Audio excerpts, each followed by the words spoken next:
इंधनासाठी लाकूड तोड व्हायची.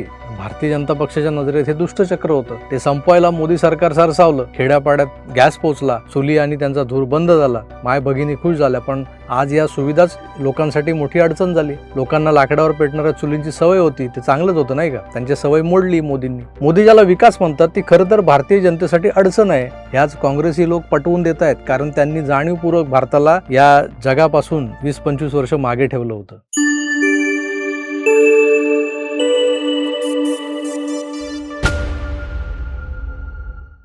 काल नेहमीप्रमाणे राजकीय विषयावर बोलत असताना त्या व्हिडिओखाली असंख्य कमेंट अशाही आल्यात की आता बस झालं राजकारण. तिकडे इराणमध्ये युद्ध भडकलंय आणि त्याचा परिणाम इकडे भारतात तेल टंचाई अर्थात इंधन टंचाईनं झालाय. पेट्रोल डिझेल महागलंय, गॅस सिलेंडर्स मिळत नाहीयेत, काळाबाजारी सुरू झाली आहे. हे कमर्शियल वापरासाठी तर गॅस देणं बंदच झालंय. याचा पहिला झटका आणि फटका मला बसला तो मंगळवारी गणपतीपुळ्यात.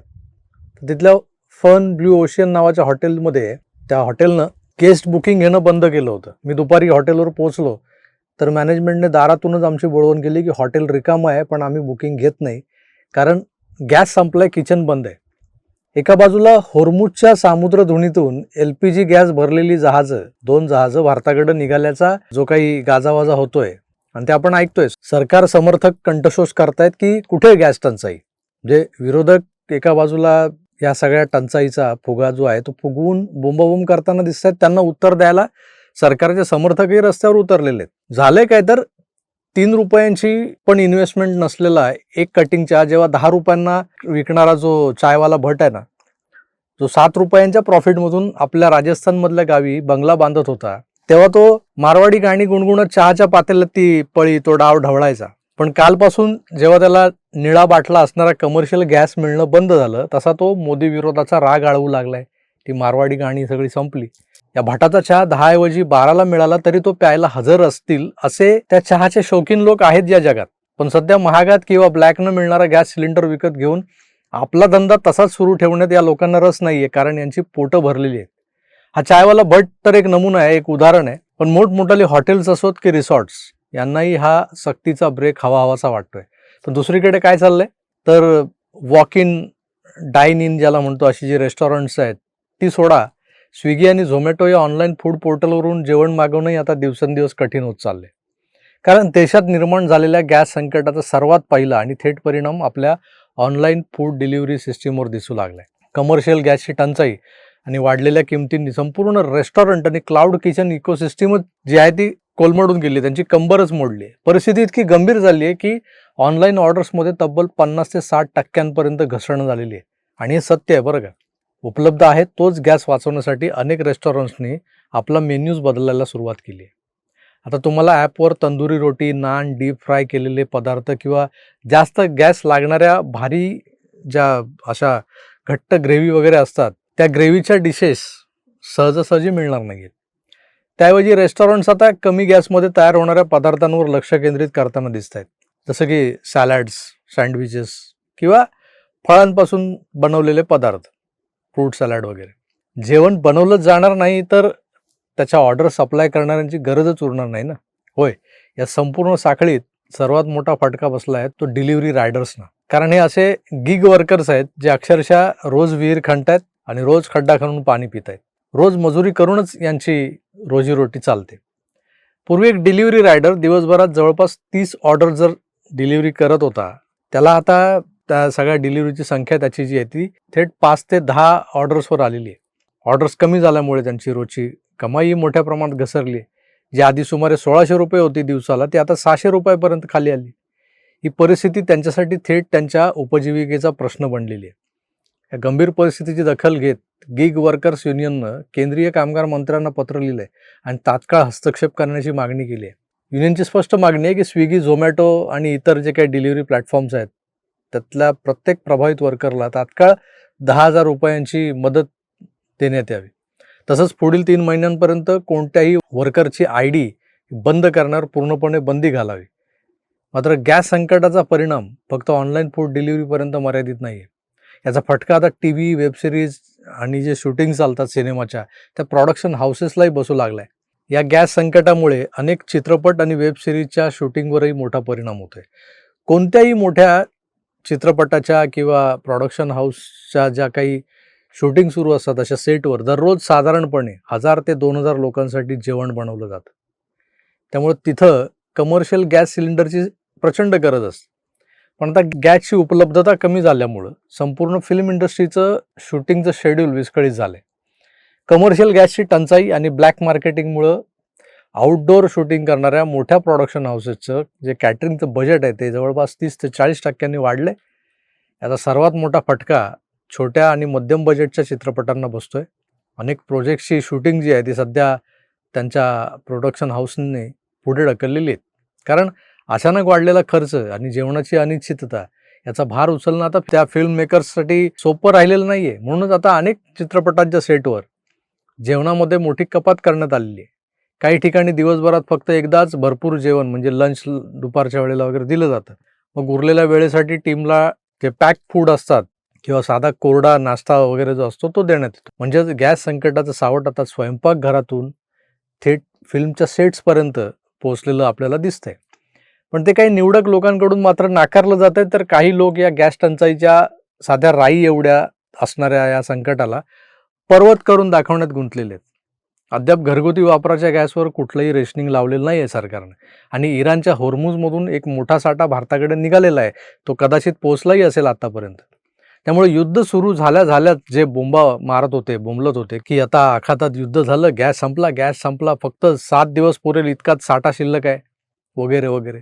त्यांना म्हणावं जरा डोळे उघडा, काय म्हणतात त्याला, उघडा डोळे बघा नीट. आज युद्धाचा 14वा दिवस आहे. भारतात अजून तरी गॅस, पेट्रोल, डिझेल टंचाई किंवा सारंच सगळं संपलंय आता बसा बोंबलत असं काही झालेलं नाही. सो बी पॉझिटिव्ह. कोरोनासारख्या प्रदीर्घ चाललेल्या महामारीला आपण सामोरे गेलो होतोच की. आता या नैमित्तिक युद्धालाही तोंड देऊ आपण.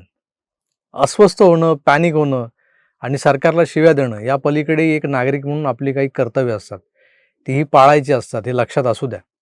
कारण हे युद्ध मोदींनी आपल्यावर लादलेलं नाहीये किंवा ही गॅस टंचाई मोदींच्या धोरणांचा पराभव नाहीये, तर अख्खं जग या टंचाईला सामोरं जातंय. तेव्हा या जगाचा एक भाग म्हणून प्रत्येक भारतीयानं प्राप्त परिस्थितीला सामोरं जाणं भाग आहे. आता राजकारण नको, युद्धावर बोला, गॅस टंचाई झाली आहे, अमुक झालंय, तमुक झालंय, या कमेंट्स करणाऱ्यांनी भानावर यायला हवंय की हे संकट जे आहे ना ते ट्रम्प आणि खामेनी सारख्या महामानवांच्या खुमखुमीतून बाहेर आलेलं मानवनिर्मित संकट जरी असलं तरी त्याच्याशी आपल्या देशातल्या सरकारचा थेट असा कुठलाही संबंध नाही. अख्ख्या जगाला गॅस, पेट्रोल, डिझेल मिळतंय आणि निव्वळ मोदींमुळे भारताला मिळत नाहीये आणि भारतावर टंचाईचं संकट आलंय असं तर अजिबात नाहीये. तेव्हा जरा भानावर या सगळ्या परिस्थितीकडे नीट बघा, संयम बाळगा. याही संकटाला धीरानं सामोरं जायला हवं आपल्याला. कसं ना, आजपासून 20 वर्ष जर मागे गेलो आपण, स्वातंत्र्य मिळून 55-56 वर्ष झाली होती, पण देशावर काँग्रेसचं राज्य होतं. 55 वर्ष लोटली तरी गावखेड्यात वीज नव्हती, घराघरात चुली पेटायच्या. आखातात युद्ध झालं काय किंवा त्या अरबांना माज आला काय, भारतीयांना गॅससाठी त्यांच्या तोंडाकडे पाहावं लागत नव्हतं. कारण शहरातल्या किंवा निमशहरी भागातल्याच नागरिकांकडे गॅस कनेक्शन्स होते. अगदी एकूण लोकसंख्येच्या 18 ते 20% म्हणा. व्हायचं काय, इंधनासाठी लाकूड तोड व्हायची. भारतीय जनता पक्षाच्या नजरेत हे दुष्टचक्र होतं. ते संपवायला मोदी सरकार सरसावलं. खेड्यापाड्यात गॅस पोचला, चुली आणि त्यांचा धूर बंद झाला, माय भगिनी खुश झाल्या. पण आज या सुविधाच लोकांसाठी मोठी अडचण झाली. लोकांना लाकडावर पेटणाऱ्या चुलींची सवय होती, ते चांगलंच होतं नाही का. त्यांची सवय मोडली मोदींनी. मोदी ज्याला विकास म्हणतात ती खरं तर भारतीय जनतेसाठी अडचण आहे. ह्याच काँग्रेसी लोक पटवून देत आहेत, कारण त्यांनी जाणीवपूर्वक भारताला या जगापासून 20-25 वर्ष मागे ठेवलं होतं. वीज नव्हती, लोक रॉकेलचा टेंबा पेटवायचे घरात, तो दिवा. गॅस नव्हता तर लोक गोवरे आणि लाकूड फाटा वापरून चूल पेटवायचे, त्याच्यावर जेवण व्हायचं. लोगों को औकात से ज़्यादा और समय से पहले कुछ भी देना नहीं.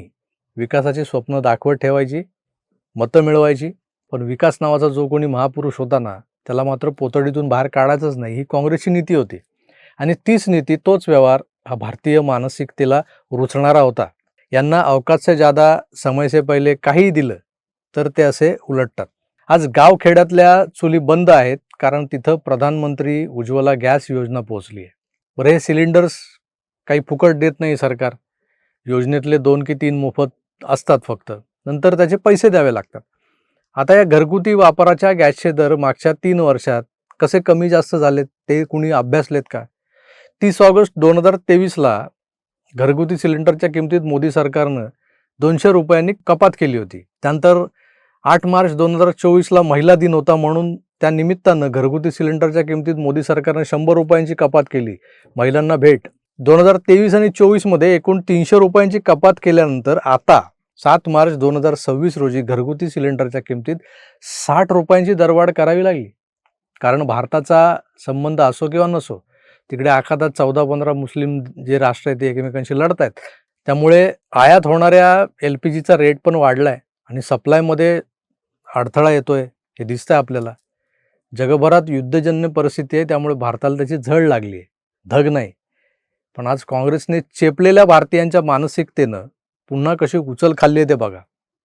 लोक मोदींच्या नावानं, सरकारच्या नावानं शंख करू लागलेत. पुन्हा सांगतो, झळ तर लागते, नवे लागलीच आहे, लागली असेल, पण धग लागत नाहीये आणि ती लागूही नये यासाठी नक्कीच मोदीजी प्रयत्न करतायत. यावर विश्वास ठेवा. काही लोक म्हणतील आला मोदींचा भक्त आला चाटुकार, पण नाही मित्रांनो, मी मोदी भक्त अजिबात नाही. वेळप्रसंगी त्यांच्या न पटणाऱ्या गोष्टींवर टीकासुद्धा करतो.